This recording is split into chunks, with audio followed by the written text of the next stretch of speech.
Hello, everyone. Welcome to Talk Now Radio. This is your host, Royce the Redneck Radio Man. And joining me today is going to be Timothy Wyllie. And we're going to be discussing one of his books, Confessions of a Rebel Angel. This is, like I said, only one of his books. He's got a whole storyline of this and some other books as well. But this is the one we're choosing to talk about today. It's a very extremely in-depth book. Has a lot of detail, tells a really long story going on here, so there's a lot to take in, but we're going to give you a little briefing on this tonight. So, Timothy, how are you doing tonight? Good, thank you, Roy. Thanks so much for having me on and giving me a chance to get into talking about Confessions of a Rebel Angel, which I haven't really had much of a chance to talk about on radio shows before, so I'm very grateful to you. Thank you. Oh, well, thank you for being on my show. I'm always looking for great guests with great material. Now, before we get started, though, I don't want to forget to mention to everybody that if they want to learn more about you and your books, they can go to www.timothywyllie.com. And if you want to call in, the call-in number is 832-632-7904, or you can come to www.talknowradio.com and get in the chat room and ask questions in chat. Of course, to use the chat room, you have to be a member.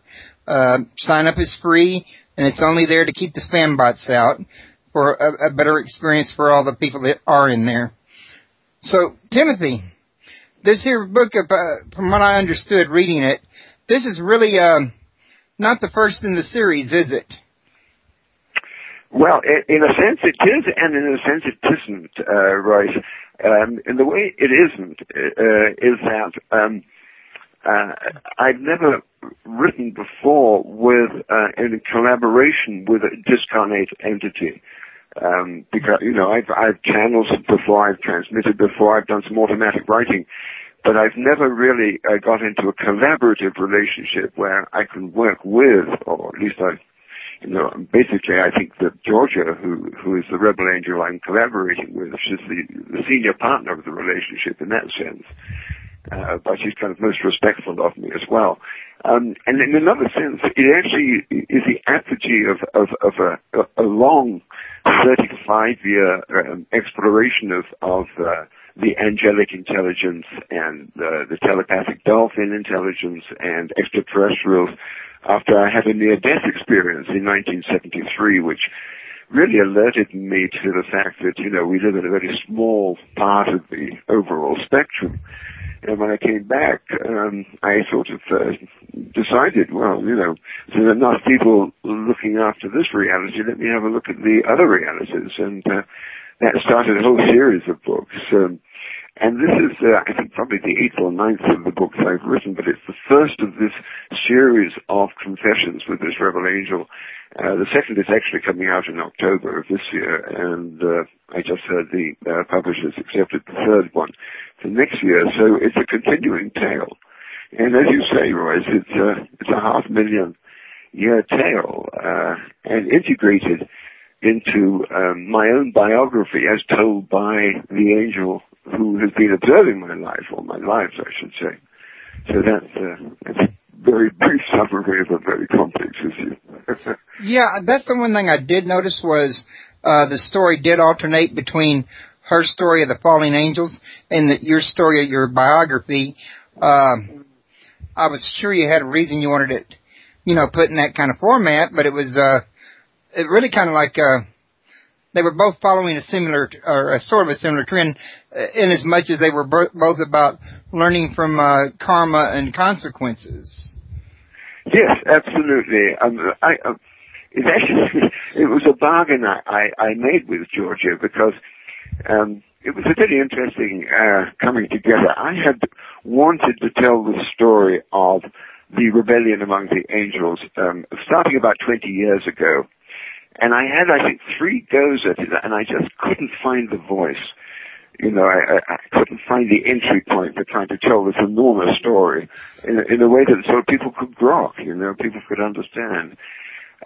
So when I got together with Georgia, when Georgia got together with me, I should say, about 8 or 10 years ago, I found that what she wanted to do, she wanted to examine her 500,000 years on the planet from the point of view of what went right and what went wrong, how we landed up in this situation. And I said, oh, okay, maybe that's the voice I'm looking for. But let me make a bargain with you, Georgia. I said, since you've been around observing my life, why don't you tell my life from your point of view? Which, of course, is fascinating from my viewpoint, because I'm discovering things I had no idea about. The sort of stuff that happens behind one's back and over the course of a long life that you have no idea about. So it's very interesting from my point of view. But from the book's point of view, what it does is it grounds the sort of information that she's dealing with, because she's dealing with these long attention spans, long time periods, and it needs a bit of grounding. So she intersperses my story with hers in what I think is quite an ingenious way. And as you say, there is a kind of parallel going on, which I have no idea about, of course. I don't plan these books out. She writes them. I just keep up with it. Well, have you yet to this day to find out what the joke is, a little private joke about the me and host? No, I haven't. I haven't yet. And she still is like... I didn't know if you ever saw that Australian film about that bus with the drag queens. But there's a running joke in that of a guy pushing a pram that's always running, and it's never referred to, but you always see it over sort of 5 or 6 times. Well, one of the things that really struck out to me was when she was telling all the stories about Caligestra, I'm probably mispronouncing his name, and Lucifer and Satan and all them, was no matter how bad the deeds that they were doing at any given time, she never struck a judgmental pose in the way she was relating the story. No, I don't find the angelic voice is one of judgment. It is one of understanding. Even if something is really awful, the angelic intelligence seeks to understand why and how it got to be that awful, as opposed to merely castigating it for being awful, for having a judgment. I'm glad you picked up on that, Royce. Yes, I think it's quite true. She's pretty objective, although she does have quite an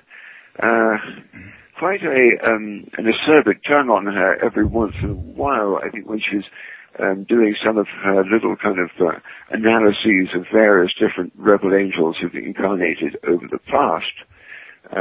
But as you say, I think she's very non-judgmental on the whole.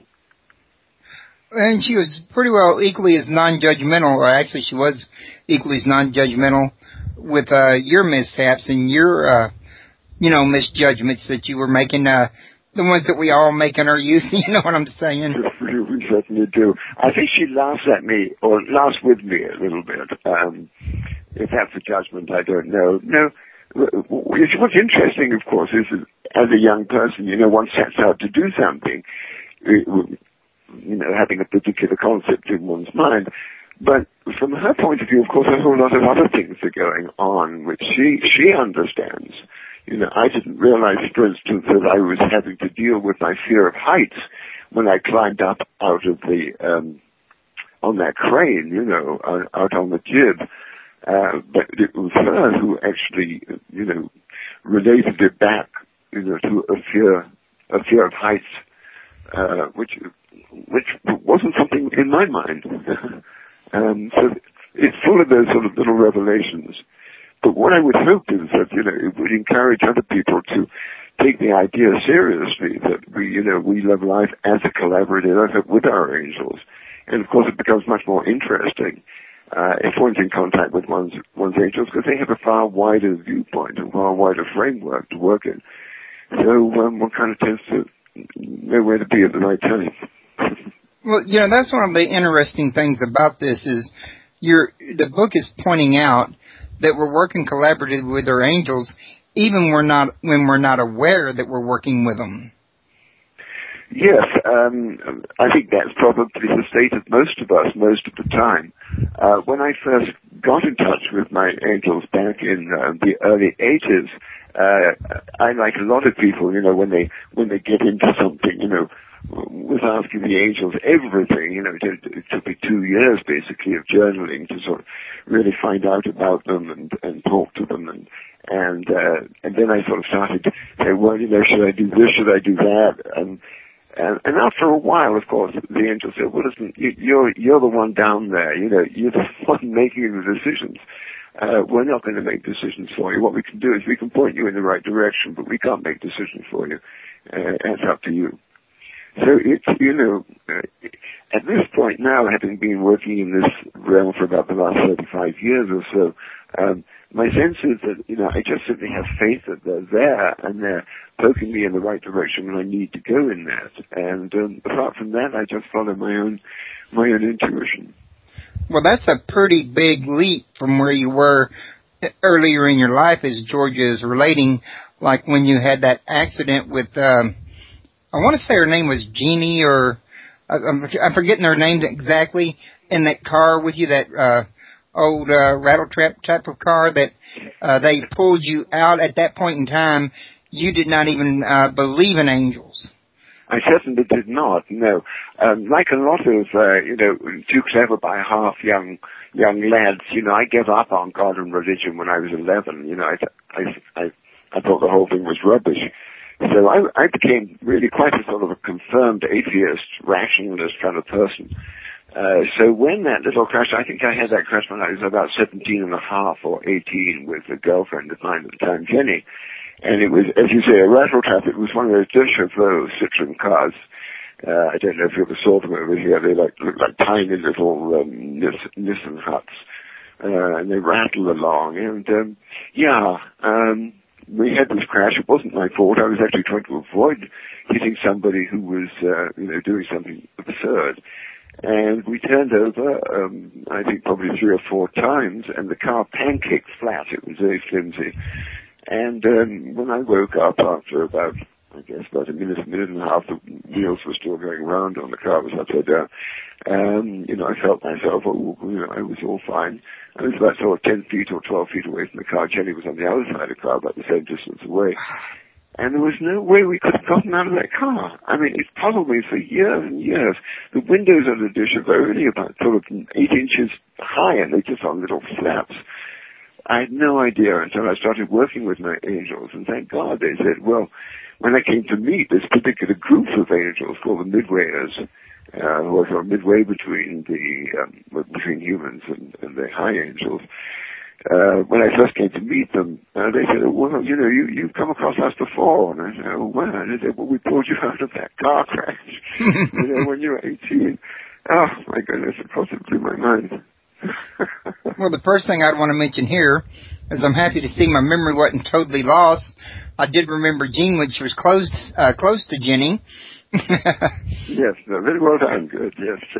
And the second thing I want to notice or mention here is when I was reading about the Midwayers being kind of like halfway between human and angelic, I picture a kind of like a ghostly or a ethereal or astral form that a person could see under the right circumstances. Am I far off with that?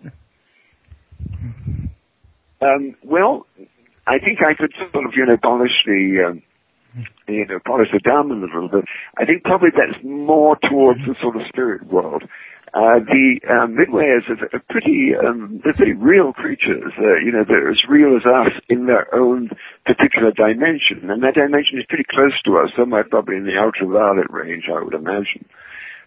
They're not perceptible by us. They can perceive us.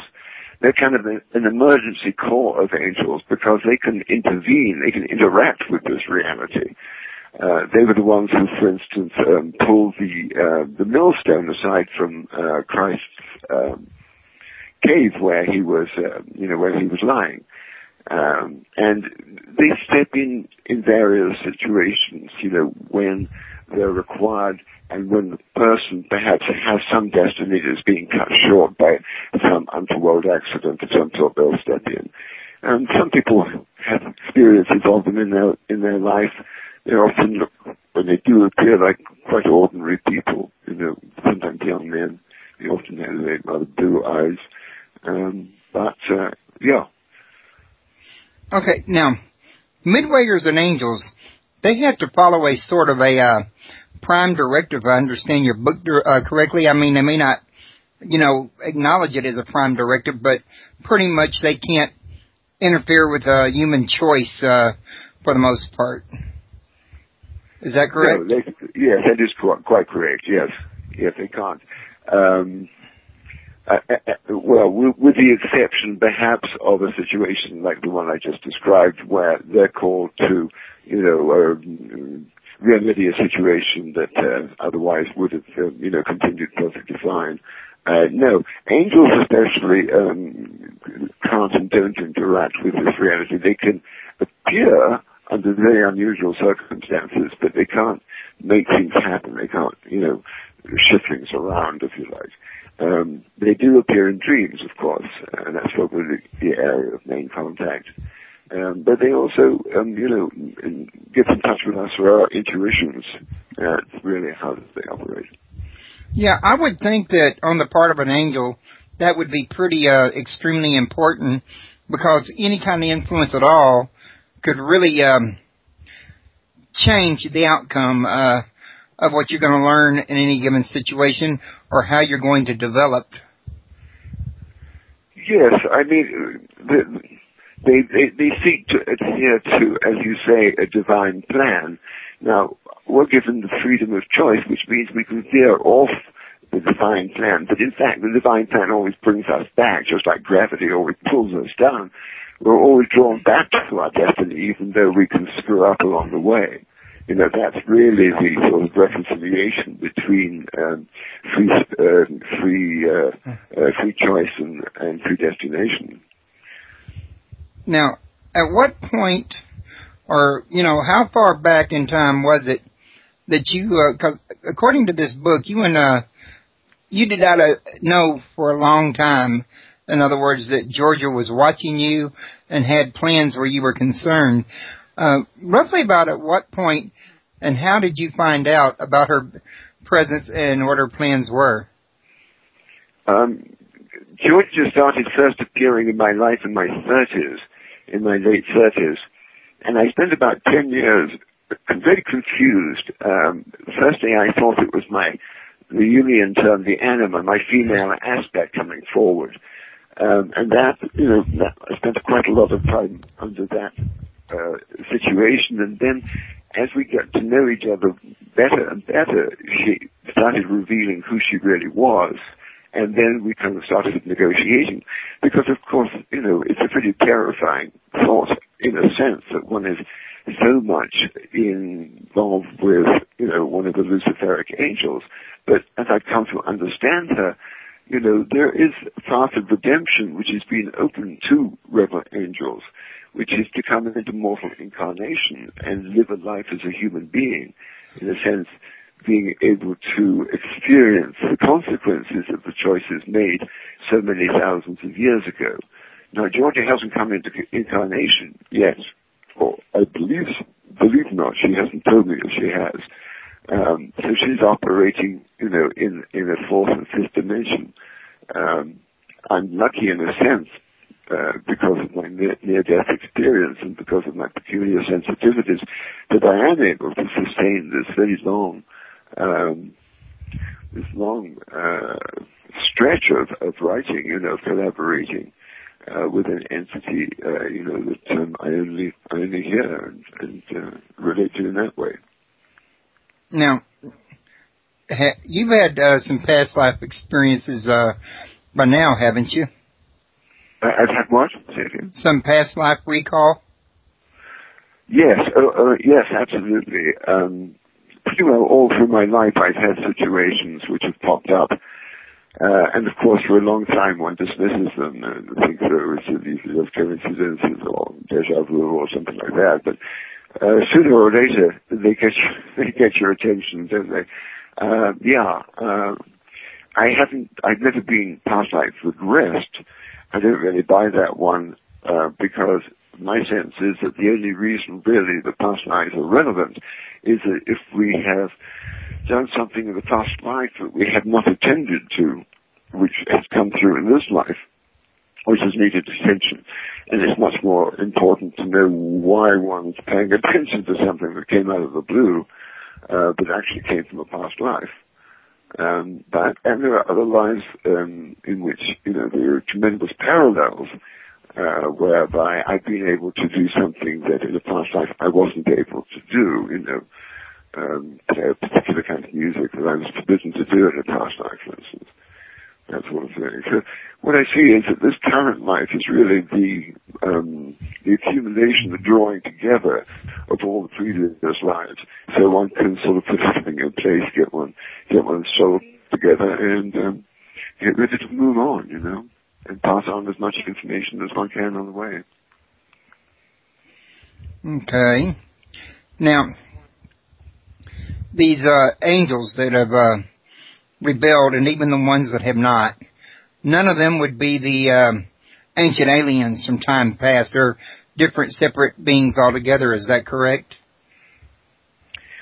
They are basically different, yes, because you can think of the multiverse as being divided on one very broad division, and that is between the inner and the outer worlds.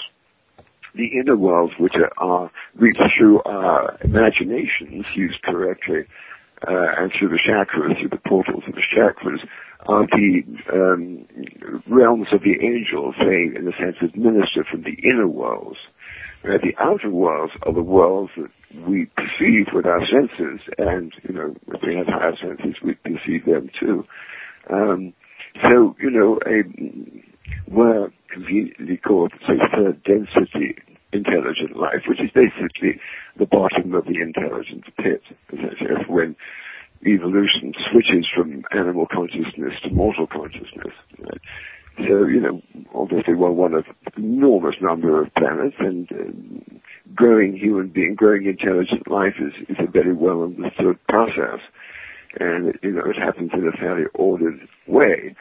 And it would have happened in a very ordered way around here had not there been a rebellion among the angels. Yeah. Particularly a very small segment of a very large multiverse. So it's a segment of 1,000 inhabited planets, and only 37 of those planets went with the rebels, and we are one of those planets. Yes, I was reading that in the book. But we have been getting visited from other planets during this, since the rebellion. Is that correct?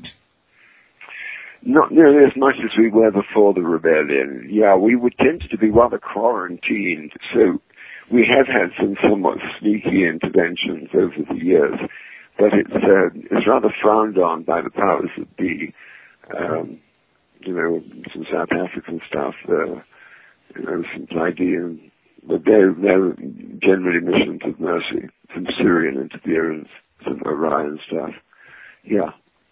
Well, in one level, this planet is a sort of a marketplace, it's a meeting place for an awful lot of extraterrestrial life. I mean, I don't know where we're at the moment, but certainly we've got between 75 and 100 extraterrestrial races currently observing us, as I'm sure you know, waiting for the big one, because something is going to happen very soon.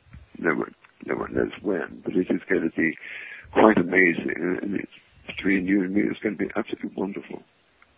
Now, are the rebel angels and the midwayers still trying to manipulate us here on Earth, or has that kind of been curved back? Yeah, that's been curved back.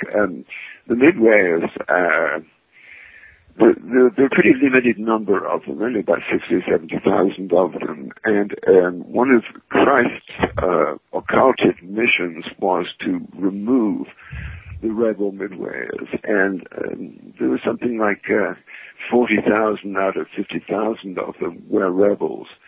So they were taken off planet for some re-education, which meant that sort of for the last 2,000 years we've been pretty bereft of midwayers. They are coming back now. The rebel angels themselves are being given the opportunity to redeem themselves.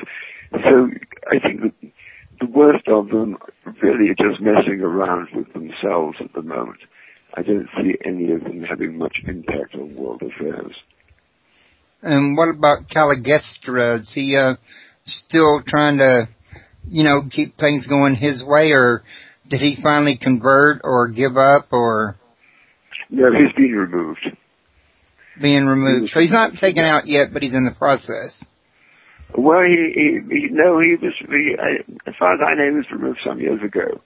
He hasn't been around that I know about.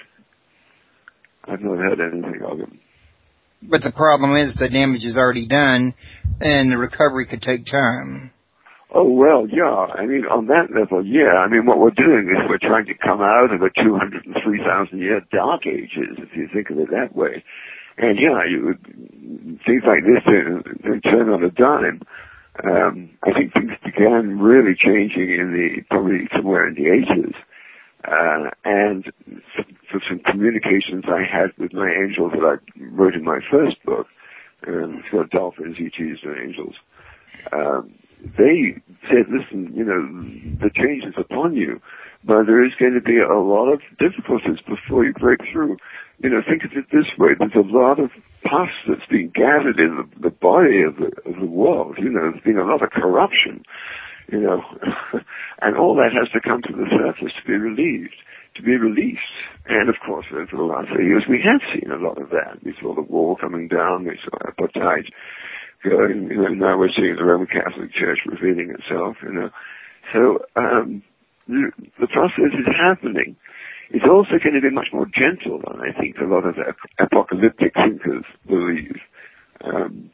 It's just going to go on like this, in a sense, while, people see more and more closely that there is no purpose in casting ill on others, There's going to be more understanding of the universal law. Treat others as you would like to be treated yourself. It's such an obvious thing, but it takes a long time to get through all that darkness we've been shrouded with, the distrust of ourselves, the distrust of our governments, the distrust of our parents, the distrust of our children. I mean, my God, we're living in a well of fear most of the time. Yeah, for my way of thinking, and I could be wrong about this, it seems to me, and I'm speaking from the perspective of a father of 3 boys myself, and I relate the Heavenly Father to like our Father, like we are over our children. That I noticed raising my kids that punishment, because so many people, especially in the church, like to view God as a punishing God, but punishment really doesn't correct behaviors. It never has. It never did for me. It might have temporarily stopped something that was out of control, but it never really corrected anything. The actual teaching is what was really the corrector, and that was a slow, gradual process. So what would be the benefit of an apocalypse? No, I wouldn't see any benefit whatsoever. No, the way I look at it is that, this planet is a kindergarten for the noisy souls, uppity souls, to learn the best and the worst of themselves. There's no point in the kids burning down the kindergarten, But yet, what everybody's looking for is this end-time Armageddon that I don't see. I'm like you. I don't see what purpose it would serve. No, it's a lazy way of thinking about things. Firstly, if you believe in a God of love, it's a little strange, to believe that, an apocalypse is on the roster. But mainly it's a sort of, let's just get out of this, okay, we're going to heaven, let's just go. Somewhat the sort of same consciousness as a suicide bomber, as a matter of fact. I know people probably won't be very happy to hear that, but it's pretty much the same idea when you think about it. Let's blow it all up and get it all over with. Well, I've been known to say a few things that people weren't real happy about, but I don't think you can always avoid it. No, as long as you're speaking the truth. But I didn't want to run out of time to mention your other book, and I don't have it right in front of me, so I'm going to ask you to help me with the title. The one I told you I hadn't got a chance to